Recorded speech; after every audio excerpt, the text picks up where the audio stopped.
Dr. Chopra, you spoke about and wrote in your books that coffee is one of the most important protectors of health. Could you please expand on your idea and talk about the coffee's effect for health? Yeah, it's a great question. So, as you mentioned, I'm a liver expert, and I got very intrigued about 25 years ago when I read that coffee drinkers have lower levels of liver enzymes in the blood. So when we go see our primary care physician once a year, they do a battery of blood tests, and amongst them, they test for two liver enzymes, ALT and AST. And this was an observation that people who drank coffee had lower levels. When somebody has elevated levels, it's almost always indicative of liver disease. So this was intriguing, but what does it mean? Maybe there's something in coffee that interferes with the assay, and so you get lower levels. But then studies came out that coffee drinkers have less hepatic fibrosis.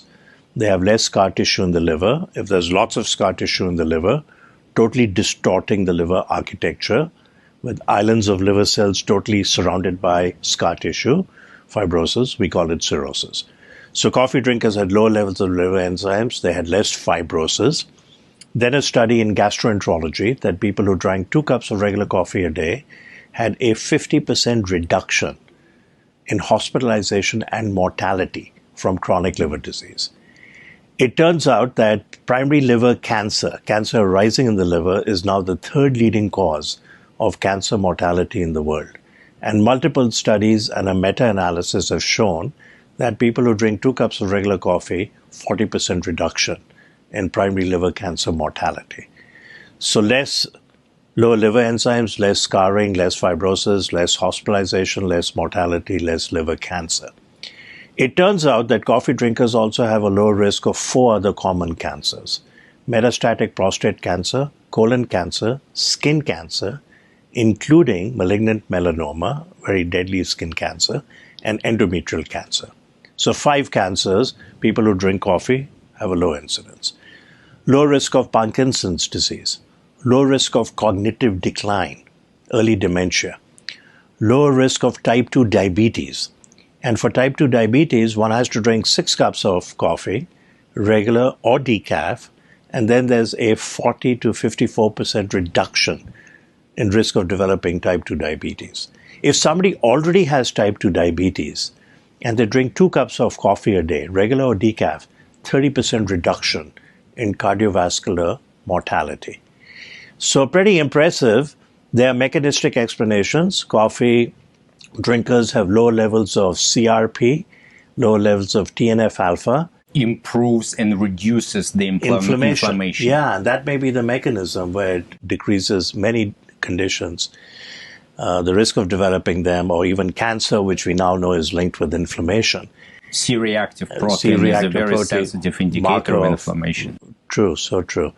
So a study appeared in the New England Journal of Medicine about 4 years ago.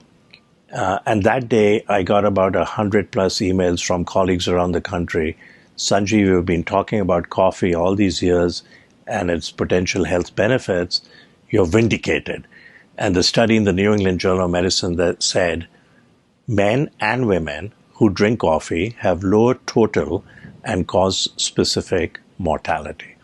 And then about 6-8 months ago, an article in one of the nutrition journals that people who drink coffee have longer telomeres.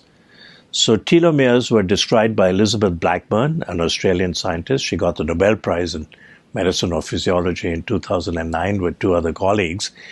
And shortened telomeres are linked with accelerated cellular aging. So who has shortened telomeres? Mothers of chronically disabled children, caregivers of people with Alzheimer's.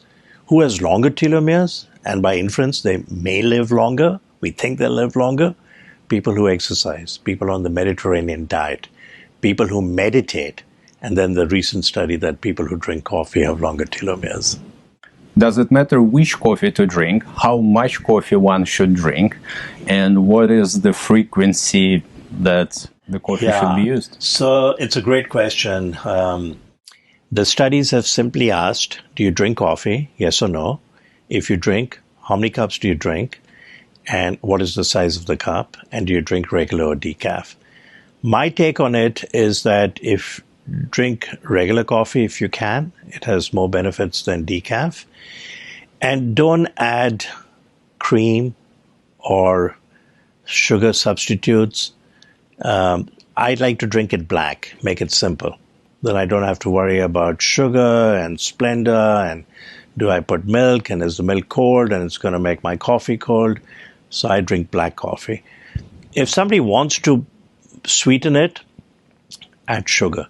Don't use artificial substitutes. Artificial sugars are turning out to produce worse glucose intolerance because it actually changes the microbiome in the GI tract. This is one of the hottest topics in medicine. Microbiome, it's been called the second human genome, the inner bacterial rainforest. There are trillions of bacteria in our GI tract. In aggregate, they weigh 3 pounds. It's a newly discovered organ. So if you want to have a Coca-Cola, have a Coca-Cola. Maybe have 1/3, savor it, enjoy it, rather than have a Diet Coke, which has only 1 calorie, but actually has many injurious health effects.